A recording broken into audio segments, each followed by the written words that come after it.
ಪರಿಶೀಲನೆ, ಮಾಹಿತಿ ನೀಡುವಂತೆ ಪ್ರೊವೈಡರ್ ಕಂಪನಿಗೆ ಖಾಕಿ ಪತ್ರ.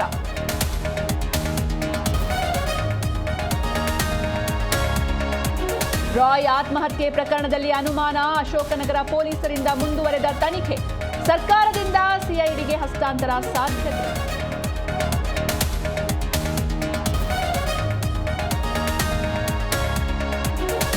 ಬೆಂಗಳೂರಿನಲ್ಲಿ ಸಿಜೆ ರಾಯ್ ಆತ್ಮಹತ್ಯೆ, ದುಬೈನಿಂದ ಬೆಂಗಳೂರಿಗೆ ಕುಟುಂಬಸ್ಥರ ಆಗಮನ, ಮೃತದೇಹ ಕಂಡು ಕಣ್ಣೀರು.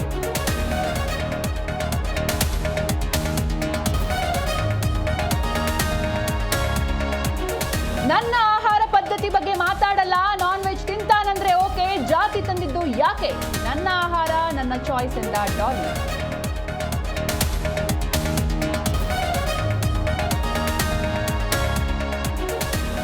ಮಹಾರಾಷ್ಟ್ರ ರಾಜಕೀಯದಲ್ಲಿ ಮಹತ್ವದ ಬೆಳವಣಿಗೆ, ಅಜಿತ್ ಪತ್ನಿ ಸುನೇತ್ರಾ ಪವಾರ್ಗೆ ಡಿಸಿಎಂ ಪಟ್ಟ, ಬೆಳಗ್ಗೆ 11 ಗಂಟೆಗೆ ಉಪಮುಖ್ಯಮಂತ್ರಿಯಾಗಿ ಶಪಥ.